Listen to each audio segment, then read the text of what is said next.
Hello and welcome. This is your weekly Health RX for the week of January 18th. I'm Dr. Avanti Kumar Singh. And I'm Dr. Tanmeet Sethi.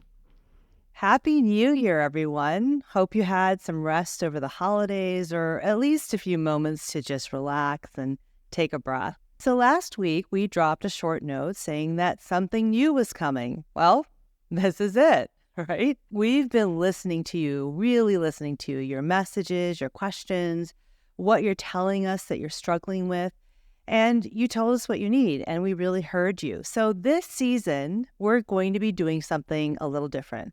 We're going to go deep on one topic for 4 weeks. And we're starting with energy because that is what so many of you asked for.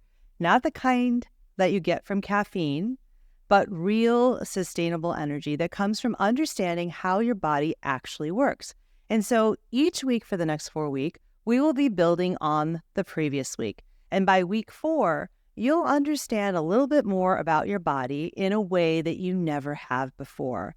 And I'll be honest, I also came into January feeling a little depleted, even though I had just come off of the holidays. And, I've been doing this work for decades, but it really reminded me that this isn't about perfection. It's about really understanding your body and why your energy goes up and down at certain times of the year and, different seasons and things like that. Yeah. I mean, I think it's pretty common, Avanti, to come out of the holidays feeling a little, I don't know, like I just feel like I'm just starting to wind down from the whole year, even though I had a little break over the holidays. So I think it's pretty common to feel kind of wrung out or exhausted. Yeah. Yeah, I definitely think that's true. I mean, because, you go into the holidays with all this energy and like excitement. And then after, it's sort of like, oh my gosh, I just want Yeah. to take a breath. So it's really interesting. Yeah. Yeah. And so, we're going to get really into the science here of all that. But before we do, I just would ask our listeners to really think, how are you doing? Like, really, how are you feeling? Because I think January, like I said, is hard. It's hard for a lot of us. And a lot of us may be experiencing that kind of real depletion of energy. And when you look at Ayurveda and the lens of Ayurveda, it really makes sense because we're in deep winter and what Ayurveda calls Shishira Ritu, and it's the coldest, darkest part of the year. In fact, I sometimes feel like the solstice that's so exciting, the shortest day, and that we're getting longer, it kind of almost feels like anticlimactic in January because it doesn't feel like it's getting longer. It Right. feels like it's still really dark. Yep. But this is really what we think of as a building season, that your body's meant to be conserving energy and building reserves and restoring what got depleted. So the problem is you just come out of the holidays and instead of building reserves, like Avanti, you were saying, you've spent all of them, right? It's exhausting. And we're either doing too much, eating too many rich foods, stressing about family or the lack thereof. I mean, it just really runs the whole continuum of depletion of our mental and physical, emotional energy. And so now we're in this season that's demanding the most conservation of energy with not too much fuel in the tank, right? Right.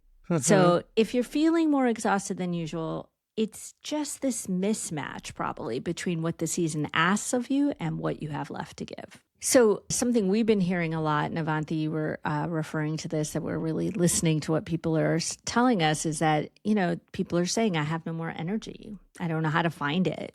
And what I used to do doesn't work anymore.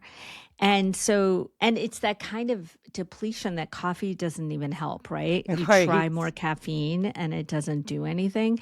And maybe at some point in your life, you were in a season where you could power through, quote unquote, but that just doesn't work anymore.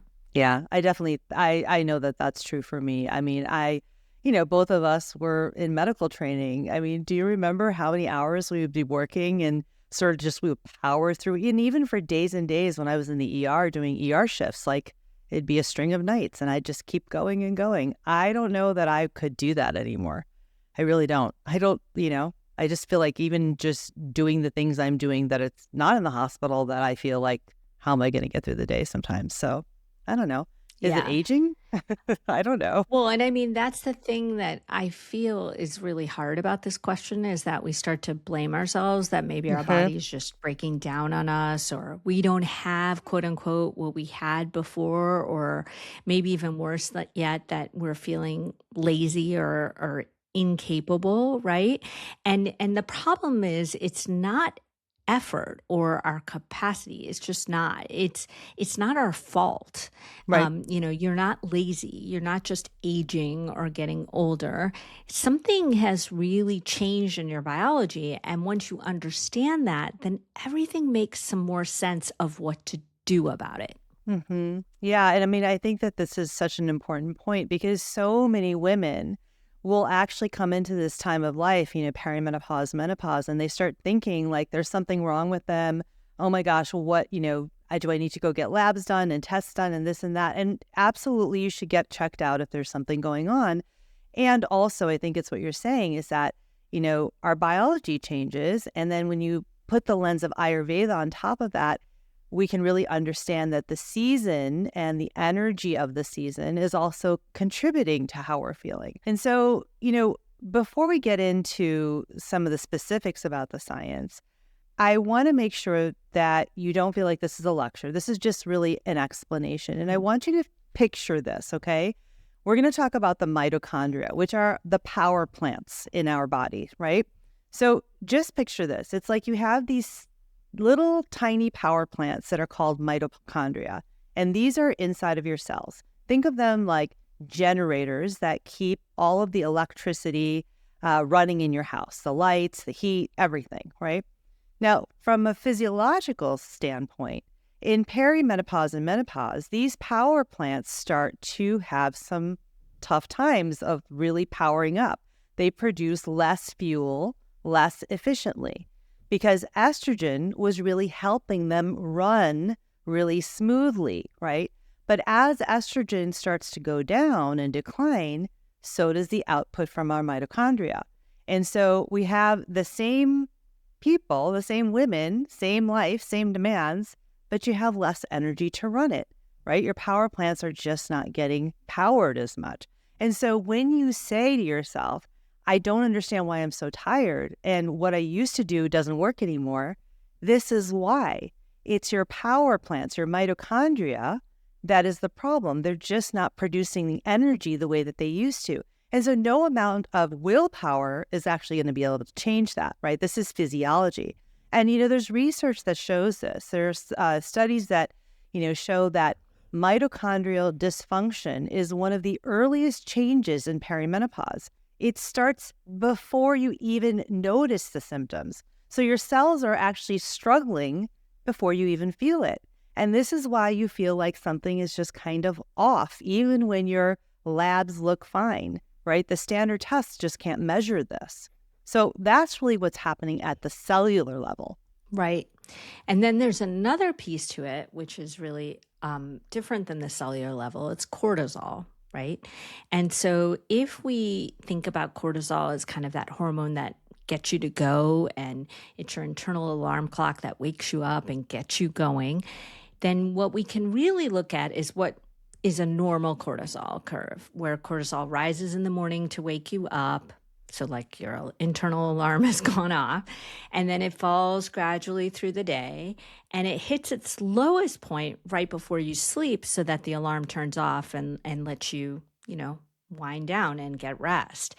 And what happens for many of us now is that this curve is actually getting broken. So it's kind of flat in the morning. It's not really going off. It's not really telling us to wake up. And then we get these random spikes in the middle of the day when it's going off when we don't need it. And then it's staying elevated at night where the alarm won't go off. And this really speaks to some of those midnight awakenings that many of us can feel in midlife.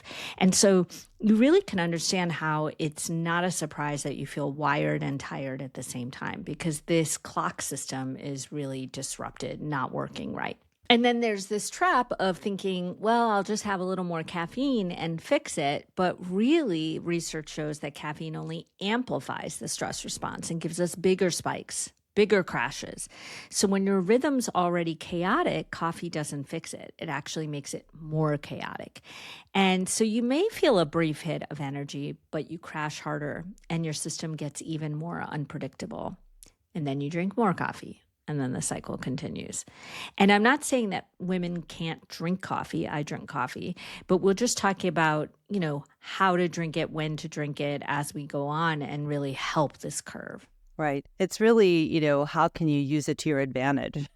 The coffee, if you're going to have the caffeine for enjoyment, but also because you feel like it'll help with energy, then how about you maximize it? That's really kind of what I think you're saying, than me. Yeah. Mm-hmm. Yeah. And I mean, so that's why this is so important that we really personalize how you are doing these things in the morning, whether it's drinking coffee or getting light in the morning or any of these things to help you sort of get started in the day, right? That's why understanding your dosha or your Ayurvedic constitution is so important, because this is where generic advice really fails us, right? We see all these solutions on social media and in the news about the perfect morning routine or the perfect this routine or that routine, and it's all generalized. And while those are some really great tips, I'm not saying that they're not, there are things that you can do to make them even more effective and really so that they actually suit your constitution better. Because some women crash because they're feeling scattered and depleted. So they need more grounding and more warmth and more consistency in their routines. Other women will crash because they're running too hot, too fast. So they need more cooling, more pacing, more permission to stop. Some people feel wired and exhausted at the same time. So wired and tired, right? That's a dual pattern. Others will feel heavy and stuck, like they're moving through mud. And that's something completely different. So all of us have this different type of crash experience that we have. Tanmeet, you and I are very different. And I know that what works for me doesn't necessarily work for you. And if we swapped our morning routines, we may not feel better that we change something, right? We have to really personalize it to who we are and our dosha. Right. So just as a general understanding of doshas, there are three main types, vata, pitta, kapha, and then there's two hybrid doshas, a mix of the two. And I'm a vata pitta and you're a pitta kapha. And so we are very different dosha types. And it does make a difference. It makes a difference because the things that deplete me aren't necessarily what deplete you. And we both have this pitta energy, which is what gives us drive and ambition and the motivation to do things. But our vata and kapha are different in what they need to restore, but also what they need to sustain energy. So, it's very different. And that's the real importance of finding out your dosha. So what we want you to take from today is understanding that your exhaustion is not a character flaw. It's not laziness, and it's not just about getting older. It's actually biology, and that biology can be understood. Once you understand what's happening in your body, you stop fighting yourself. You start working with your body instead of against it. And I really want to stress this. It's not your fault. You're not broken. Your body just needs individualized, specific guidance to get where it needs to get to. And, that's really why we are doing this weekly Health RX, why we built Arvasi, so we can give women the medicine that actually fits your individual constitution. So you want to tell them a little bit about how to find that out, Avanti? Yeah, absolutely. And, so if you haven't taken the dosha data assessment yet, go to myarvasi.com. It's linked in the show notes for you. Now, this assessment takes like 5 to 7 minutes, and it will actually tell you what your dosha is, what your specific energy pattern is, what's actually driving your exhaustion, and what will help you get more energy. Because once you know your dosha, again, you are going to get access to your personalized episode or your audio prescription. We have one for each of the 5 types, and we release them every week. And your specific episode, your audio prescription, will go deeper into your specific energy pattern.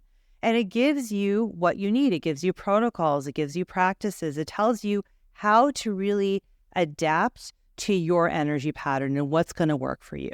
Okay. And one important note is that all of this content is free right now. Okay. Everything is free through February 7th. But starting on February 8th, the dosha specific episodes, the specific prescriptions will actually become a paid subscription. But if you subscribe during our preview period, you'll be part of our founders circle and you'll have a special rate that's locked in for a full year. So now's the time to get in on this, okay? So take the assessment at myayurvasi.com, find out your Ayurvedic dosha, and then you can come back for your personalized prescription.